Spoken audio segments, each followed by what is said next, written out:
Welcome to Nothing Ventured with me, Arish Shah. This is the podcast where we explore the people and stories that make up the tech and venture ecosystem.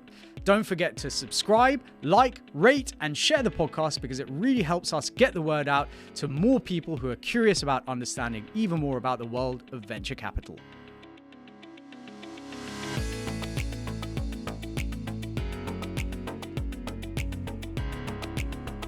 This season of Nothing Ventured is sponsored by Odin. Odin helps angels, VCs, and founders to raise and deploy capital seamlessly. You can structure your SPVs and now run your funds, handle capital calls, portfolio management more smoothly and easily in one place. Founders use Odin to raise their entire round in a few clicks by simply sending investors a link and receiving investments immediately. Odin works with over 5,000 investors and over 150 emerging fund managers and angel syndicates globally. Head to joinodin.com to learn more. That's joinodin.com. Hello and welcome to this episode of Nothing Ventured with me, Arish Shah. Today I had with me via Zoom Nathaniel Harding. Nathaniel is managing partner of Cortado Ventures, an early stage venture capital firm investing in technology companies in the mid-continent.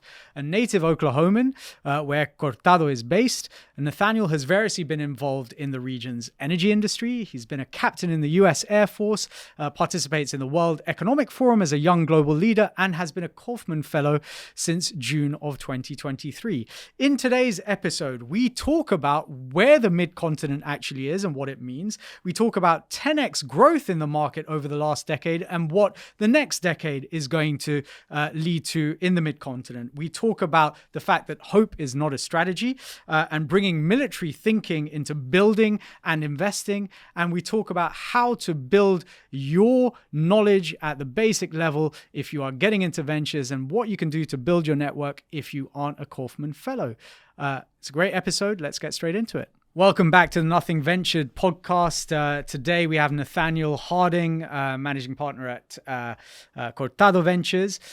If you haven't had a chance to do so already, I do recommend you check out our primer episode, which we released a few days ago, where you can learn more about Nathaniel's background as well as what Cortado does. But in the meantime, Nathaniel, great to have you back here with me today. Really looking forward to getting a bit deeper into a few of these topics, some of which came up on the primer itself. Yeah, it's a pleasure. Thank you for having me. Awesome. Let's dive straight in. So, look, I would argue that certainly in the UK, many, if not most people would struggle to be aware of where Oklahoma sits in the wider US kind of continent. And in my intro, I described it as part of the mid-continent, which again was a completely new term for me, right? So can you tell me a little bit about what has driven Oklahoma's industry till now, and why there's so much discussion, even by Oklahomans, as to where to categorize it in terms of the US, right? Whether it's mid-continent as you've described it, or whether it is the South or elsewhere. Yeah, that's a good question, and yet a bit of a geography lesson, I suppose, because we are, Oklahoma is in the middle of the US. We sit right on top of Texas, but it's difficult to say, we're not Midwest. Most maps of the Midwest would put Oklahoma just outside of the edge of that. We're not the South, we're not the Rocky Mountain West. And so there's really kind of this area that, South Central US. But it's had a name in a different industry, and that is in the oil and gas industry. It's been called the mid-continent. And so we actually thought it was appropriate to really acknowledge that, well, it is its own market. It has its own characteristics. It has its own industries. Certainly the energy industry has been huge for the last 100 years of Oklahoma and Texas and many other parts of the mid-continent. And so that's really how we view us as investors, is focusing on this area where me and my two co-founding GPs have experience as operators. It's where we built our careers and our companies, and it's its own thing that we wanted to really say, as investors, you got to develop a niche, an area that you can invest in and develop better than anybody else. And that's where we view Cortado Ventures as investors in the mid-continent. Yeah. So, I mean, I think what's really interesting is, to your point, right? It's that legacy industry, the oil and gas, kind of that typical manufacturing and heavy infrastructure, I guess, industry, which has driven the region forward and has, to your point, created the name for itself. But these are industries that typically, aren't at the very least at surface level associated with kind of innovative technology. I'm sure there is lots of innovation because obviously detecting new oil fields, understanding kind of the quality of yields, understanding how to drill more efficiently. I'm sure these all require quite a lot of technological advancement. I guess though, they're not the sort of businesses that you probably hear about in the kind of wider VC press, because ultimately they're not that sexy. And I guess there's a little bit of color around legacy carbon industries versus green tech and so on and so forth. So I mean, we're going to get into the region's access to venture capital in general, but has that industry kind of developed a lot over the last 10, 20 years? And is that kind of why you're seeing now this need to bring in something like Cortado Ventures to capitalize on that shift? Or is this, or has this always been the case? Has there always been like technological advancement, just not in the way we would normally think about it? There's certainly been a chasm between Silicon Valley and the mid-continent in terms of all the innovation that's happened over the decades and what you see in more traditional industries, like energy and logistics. And that has been closing rapidly. Mm-hmm. And that's, partly just because it takes time for technologies to proliferate. Also because innovating in a built environment is frankly just more difficult than doing so in a purely software environment, because you can iterate, you can make mistakes in a software environment with relatively low repercussions. You can't really do that in a built environment, right? There's only so much iterating you can do, and it's very expensive to do so before you have to really get it right. But frankly, because of the work that has been done over the decades in areas like Silicon Valley to make possible what we do now. What I mean is digitizing real assets, Internet of Things, AI, that certainly has now boomed beyond just chatbots. And so seeing that has really made possible this convergence of digital technology and legacy industry. And I think things even just like the pandemic proliferating, the movement of talent, and then also a recognition that there is a need and opportunity to develop other parts of our economy. So this is not just an Oklahoma story, it's a Texas story. It's New Mexico, it's Colorado, Kansas, other areas that have traditional industry that have been talking about the need to diversify the economy. But the ones that do that are the builders. Yeah. Policymakers, economists can talk about it all they want, but at the end of the day, you have to have builders go out there and do it. Typically in these areas, they come from industry. And because of what I just mentioned, you've now seen more proliferation of technology into these legacy industries. And we certainly are at the very beginning of it. And I think it's part of the reason for our early success. Yeah, I mean, we're going to talk a little bit about that as well later on in the podcast. But just as you were talking, there's something I read on Twitter today. It was in discussion of how the lean startup methodology and even kind of books like Blitzscaling have actually done to some extent a disservice to the innovation economy, because obviously they proliferate the idea of moving fast, using as little capital as possible to get to MVP, and then obviously iterate from there. But obviously in these sort of industries that you're talking about, as someone said on Twitter today, no one wants to go to Mars on your MVP, right? Like you need to actually have fully baked a lot of what you're building before you can actually take it to market. And I think we are seeing that shift. And as I say, we'll get into that a bit later. But you also recently announced the close of Fund 2 at Cortado Ventures, which is the largest in Oklahoma's history, right, at $80 million. This season of Nothing Ventured is proudly sponsored by Emerge One. Emerge One provides fractional CFO support to venture-backed tech startups and scale-ups. They work with businesses from C to Series B that have been backed by some of the UK, US, and Europe's best venture capital funds. They provide support from capital allocation and management, KPIs and reporting, fundraising support, financial modeling, investor relations, and investor management. come check them out at emerge1.co.uk when you're scaling fast and have need of a CFO. But as you and I have talked about previously, Oklahoma is actually pretty underserved, and actually even just knowing that the largest fund is $80 million suggests that it's obviously fairly underserved alongside the surrounding regions, at least in terms of venture. So what change do you hope that you're going to be able to bring to the region? What is a kind of longer term vision for Cortado and for the venture scene there? Are you hoping to bring in more capital? I know you have LPs now from across the US. How do you see that happening? Yeah, I think there's a lot of just cultural changes, and part of that is in the investor in the LP community, which let's just be honest, that's a really important part. Like there's a chicken or the egg, right? Do you start getting investors first? You start attracting founders first, and the answer is they have to happen in a very just messy way simultaneously in fits and starts, and that's been happening. And so, by our own measure and supported by data and PitchBook, we've seen about a 10x growth in available venture capital in our market over the last 5 years. So that sounds like massive growth. It is massive growth, but whether measured by per GDP or per capita or relative to the number of startups, we still have another 10x to go. And that's not to be Silicon Valley. That's just to be like Columbus, Ohio. I mean, it's not to be. We're not even talking about like, oh yeah, we want to be a massive global center. Obviously we certainly see a future where this certain brand of innovation, if you want to build technologies in these legacy sectors in the built environment, this is the place to do it.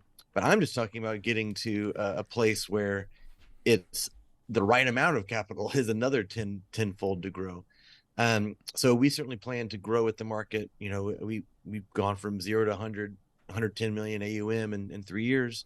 Our first fund was 20 million, which at the time was the largest fund of its kind in Oklahoma. Wow. On a regional scale, certainly smaller. We're now a kind of a larger mid-sized player in our self-defined market. We like being focused in the seed stage. We like being right-sized for that. But to answer your question, as far as where I see things going, I see another 10x growth. I see more and more people calling themselves LPs.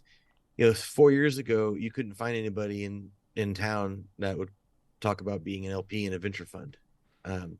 So most people presumably invest in like traditional business or property or kind of traditional investments, right? That's right. Yeah, exactly. Real estate. And so you're now seeing, or even if they were investing in private funds, it was later stage focus and just growth or value and investing. But you're now seeing a certain level of comfort and education in various parts throughout the mid-continent. And that's because of the work of many. Certainly I could speak to Cortado the best, but we do monthly events, ranging from just founder hours all the way to our mid-continent VC summit that we held this last spring. It was massively successful, had people from 15 states all throughout the region and beyond. And we had people talking about what's happening here. We had over $100 billion represented on stage and in the audience, between different allocators, different sizes, family offices. And so that kind of work is being done by many to really bring more and more people onto, into the investment community. But it also is a green light for founders to say, I can now go out there and build my thing. Yeah. I can make that leap. And so all of a sudden it unlocks all these people that have been thinking about it to do it. And so it really is a compounding effect. Yeah, 100%. And you've just recently been at TechCrunch Disrupt talking about the mid-continent and the opportunity and everything around that. How did that go, by the way? It went great. So it's wild to think that, here we are so early in the development as a firm, but also as a region. And we had the fortune to be featured at Disrupt as a packed room, and it was at a breakout. Ask me in a few years and we'll be on the main stage. But a packed room, standing room only, and so I think that was a great indication of the kind of interest, along the line for Q&A. And so a lot of people asking, what's happening, what does this boom mean in the region, why, when venture capital has been depressed over the last couple of years, is it actually growing Growing. Mm. in our region? Who are these builders? And not all from here. I mean, I'd say half the people that we invest in or that we talk to aren't from here, but they saw an opportunity to their idea could thrive in this market. Yeah, no, that makes a lot of sense. And actually, I was just thinking through, like, during the primer, we talked about how large Cortado is. You've mentioned 110 million AUM, but you reserve 50% for follow-on, which is typically like that's a very large pool of capital to reserve for follow-on. But as I was thinking, if you are investing in sort of built businesses, these built industries, right, you do need to reserve follow-on because these are capital intensive, capital hungry types of business. In fact, I know, and understand that a lot of these tech ventures that are being built over there are these kind of atoms over bits, right? So they're hardware or built businesses as opposed to software. So and the founders are less likely to have gone to Ivy League schools. They're less likely to have worked in one of the big tech kind of giants or even in a sexy startup. So how does that also change your approach? And I guess, one of those things being portfolio construction, right? Why reserve 50% for follow-on and so on?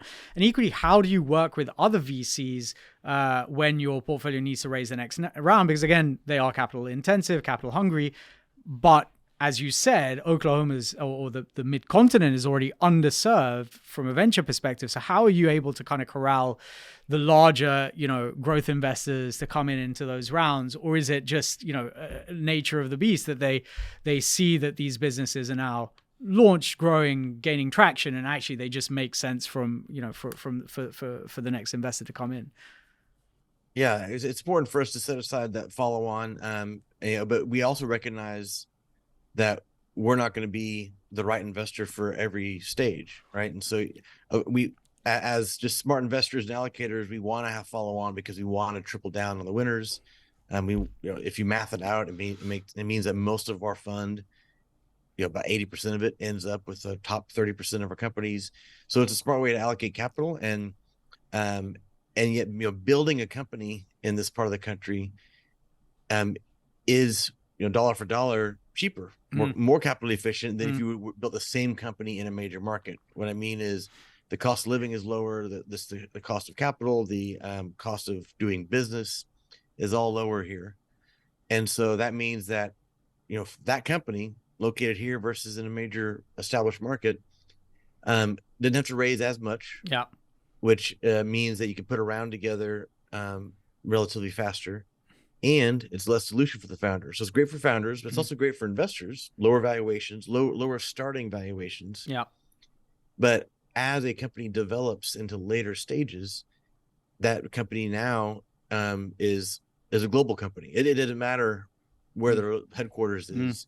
Once you get into big, 8-figure or 9-figure revenue, then there's a metric for that. Yeah. And so people invest based on that. And so we've noticed anecdotally, just over the years, not even just recently, but a company in the early days needs to have investment from its local community, from its home state, from wherever it's from, because that's an early positive signal, right? Think of the converse. If a company's talking to you and they have no investors in the state they're from, then you're it's like adverse selection. Like, what does everybody else know that I don't know? So a lot of times we view ourselves as we're the home team investor. It's our job to know these companies, to be at the demo days and the pitch competitions, and to be at these events and to meet these founders. Because in those earliest stages, you are underwriting talent and potential, much less so, a balance sheet. Yeah. And so that's really that unique role that we serve, is we are often the lead or the first, part of the first VC round. We'll follow on once or twice more. But then close to with 100 other institutional firms, we've now co-invested. What I mean is, whether we've put together a round and then either in that round or in a follow-on round, we've now had coastal and major market larger VCs invest in our companies. So that illustrates a couple things. One is that we're able to, work with companies that have what it takes to hit those milestones, to reach those later rounds. but that also we look at it as a big part of our job to interface with these later stage investors. It's the reason that we speak at Disrupt, or that I'm in the Kauffman Fellowship, or that I'm in the World Economic Forum, YPO. I mean, these different organizations that really give us access to a broader network. I'm born and raised in Oklahoma, but I've been to every state in 40 countries. We implement our strategy locally, but we very much view a big part of our job to connect to other investors, to connect our companies to other markets, and we've now done that scores of times. And I guess that actually also creates a flywheel, right? So the more businesses that you back locally that transition and scale up into the next round, they graduate to their Series A, their B, possibly growth, possibly exit, the more inbound interest that comes into the region generally, because people start paying attention. Okay, if I'm looking for XYZ type of technology, then actually mid-continent is a place that I look. And actually the first people I should talk to are Cortado to understand what's going on in the market, and then others kind of flourish from there. And I think the other thing, you talked about it earlier, that LP base, I think what's really critical in any ecosystem is that recycling of capital, right? So as you see businesses, so if you have a diverse set of LPs investing in like a diverse set of GPs who are investing in a diverse set of businesses, who invest in a diverse set of employees, who then exit and recycle that capital, they become your next LPs, right? So and potentially, as many of them have done, set up their own funds and maybe double down on the region as well. So I think what it sounds like is, you are essentially, the equivalent of the early railroad kind of, you are laying down the tracks that then connects the rest of the country to, Oklahoma, right? So, and I guess as you continue to build that portfolio and that portfolio continues to thrive, you'll see more and more inbound interest coming through, right? I think that's right. I mean, that's certainly the intent, and kind of creating that flywheel is a big reason that we're not just kind of sitting behind our walls and making investments. We're very active with the companies, with other investors, and we want to create new millionaires. We want to have founders realize their dreams and make a bunch of new millionaires that then have these follow-on effects that you talk about. Yeah, 100%. So we're going to switch tack for a second, right? So you've been in the military, and we've spoken to quite a few people on the podcast that have come from military backgrounds. We had one of the founders of Omnipresent. We had a couple of people, actually some ex-Kauffman fellows as well. So Renan Ashkenazi from Cortado Ventures, and Matt Conwell, actually, who I think was on in the fellowship with you. Sorry, Mac was not from a military background, but from Kauffman Fellows, which we'll also talk about. But they would almost universally say that service has helped them get to where they are today, right? So military service has been really, really important in their lives. So especially how they think about thinking tactically as well as strategically. So what is the benefit that you would say it's given you? Because obviously you've been an operator as well as now an investor. So how is that translated? How is that military kind of service translated into what you've done and what you're doing? I think, I think of a phrase that was often repeated in my officer training, which is hope is not a plan. Yeah. So in other words, you may kind of hope for an outcome. Yeah. And you may even think that there's all kinds of good reasons why that outcome should happen, but unless you have some kind of plan to get there, well, then that's just that. It's just a hope. So some of it is really recognizing that also you're going to get new information, and that plan's going to change. Operating with uncertainty. So there's some of the hallmarks, I think, of the military mindset is you have to have a plan, but that you're going to get new information, but you also need to be comfortable with operating with that uncertainty. It's that sort of no plan. Is what we do all the time. No plan survives first contact with the enemy, right? Like, I mean, that's right. That's absolutely right. And so that's true as investors, because we are investing in the art of the new, and so the things that don't have an established pathway. But also, it's certainly true in the founders that we back.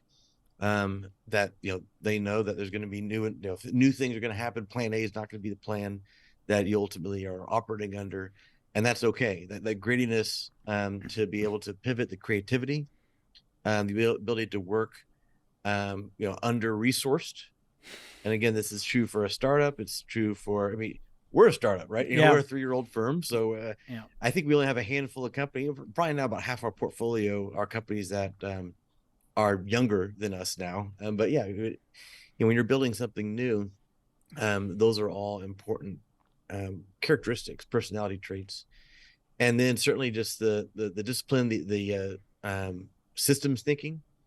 And so, military is a large organization, right? But yet it has to be able to execute at a very small scale, but also very large scale. Mm-hmm. And so that kind of systems thinking of how to create something that has that flexibility, where at a smaller micro level, you can have autonomy to be able to react to new information and not have to have it go all the way to the top and then back down for decision making. All those things are great when you're trying to build an enduring, institution, an enduring organization or company. Yeah. And I think actually, I mean, obviously you've had a lot of VCs and certainly emerging VCs on the podcast, and that image of building a venture firm is somewhat akin to building a startup, is one that has come through many times. I think the major difference, which is probably underappreciated, I think most people just assume, okay, well, if you're in venture capital, you must have a load of money and it's easy going. But actually the biggest problem is that you have a very slow feedback loop, right? Like an immensely slow feedback loop. Mm-hmm. You only know in 5, 7, 10 years whether the bets you're making today have actually paid off, which, to your point, like, especially in the military where you are having to change plans constantly or potentially constantly, depending on what comes up, I guess that must be quite frustrating. Actually, I was just thinking as well as, as a CFO or, have worked in startups as a CFO for many years now. And, I always tell founders, I'll build you a forecast, but just know that 99% of it's, all I can say with 100% accuracy is that 99% of it's going to be wrong, right? And one of the things and one of the fallacies I think a lot of people, businesses, even VCs make is they overcomplicate their plan, right? They make tons of assumptions about various unknowns, which just make things overly complicated. And I think what it sounds like you're also saying is keeping your plan simple, but having the plan, right? Like just making sure that you can iterate off of it. That's right. Yeah, I think a positive development over the years has been the decline of the business plan in startups. Yeah. Certainly there is still a requirement, both internally and externally, to have a pro forma, to be able to understand your runway, your burn rate, to understand how you're going to build out your organization. I mean, there's still lots of work to do around planning, but the other end of it that's too extreme for startup land was the business plan. Now far less common to see anybody requiring a business plan in the early days of a company, because it's just a tremendous amount of effort for a thing that's going to change in like 36 hours. Yeah. Yeah.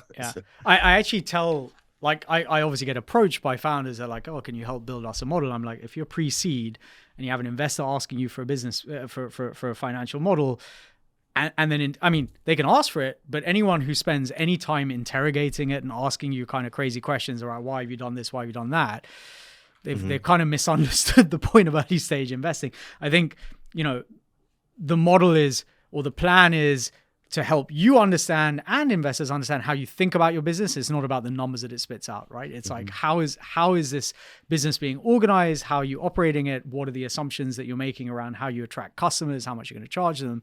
Everyone knows that the actual end numbers are going to end up being wildly inaccurate, right? But it is, I think we see it still in the UK, especially because we have a lot of traditional kind of angel groups that, are probably from legacy industries. They still have those sort of ideas around having, a full-blown business plan, like written up, as well as financial model. And in fact, actually here in the UK, to qualify for some of the tax efficient investing that's on offer, which is great from the kind of equivalent of the IRS, the HMRC over here, you have to write out a full business plan and that model, which I think, is quite difficult for a lot of early stage founders, most of whom may not have actually had any experience of business per se, right? They're typically subject matter experts or they're product experts who have realized that there is an opportunity to build a business around their product, but don't necessarily have the information or the background or knowledge to be able to go out and sort of write up these things themselves. And I guess, you know, as I mentioned, you're also a Kaufman Fellow, right? And as I said, we've had a number of Kaufman Fellows. We have Chris Smith, Renan Ashkenazi, and Matt Conwell, amongst others. And I'd love to understand how that network has helped you out, especially kind of as you've been building Cortado, and equally for emerging managers, right, who maybe can't afford or don't get accepted onto the Kaufman Fellows, because I mean it is not an insubstantial amount of money. What advice would you give to them to help them build out their networks within kind of the VC ecosystem? Yeah, that's a great question, because especially as I think about our story, where, you know, I don't come from a VC background, so I didn't work at a large VC firm where I kind of inherited or ported over the you know, the network. So I realized early on I need to get busy building out that network because as we talked about earlier, connecting with investors in major markets, later stage investors, that's a big part of my job. So I had to try 3 times to get into Kaufman. So know that you know, I think it's an amazing organization. It's the top VC network in the world. Top quality programming. You're really learning from the best that have ever done it. Learning from the best that are doing it now. You know, we get to have our programs, our classes in different parts of the world, and so you can see different ecosystems. It's truly an amazing program. Highly recommend the Kaufman Fellowship. But yeah, it took me a few times to get in, which I love it. You know, I only want to be a part of something where like they would barely have me as a member. You know, I want to be aspirational minded. But yes, it's been amazing for me to meet investors from all over the country and all over the world. It's accelerated my understanding of what it's like, what's important about, you know, building an institutional firm, an enduring firm, and ask those questions that, you know, in some cases, well, it's hard to find the answer, or you don't even know to ask until you kind of peel back that next layer, peel back one layer, and you think you're smart, and then you realize there's a whole other list of questions that come up. All that's been amazing for my development, you know, personally, professionally, and that I am bringing back to Cortado to do what we do the best we can. But to your other question about what, you know, recommendations for emerging managers, you know, what are other things? Because certainly, as I expressed, it's difficult to get into that program, but and it is, you know, it's published, it's known, it's an expensive program, so it's not a fit for people that you know, don't have the fund raised yet, or that do, but the AUM isn't there. So there's certainly other ways that I would recommend, that I'll put out there. I mean, Coolwater Capital, they have a great program. They certainly have built up a good brand, and the work that Wintermead does, supporting early stage founders, connecting them, and it's probably the best program that I did, leading up to where we are now with Kaufman. It's the best program I did to learn from institutional LPs and established VCs, hearing from people that are just really hard to get an audience with, and like what they're thinking and how they look at making a great firm. And then another that actually is self-paced and is free is so Plexo Capital. They have a platform, or program called GPX, and pretty easy to Google and look up.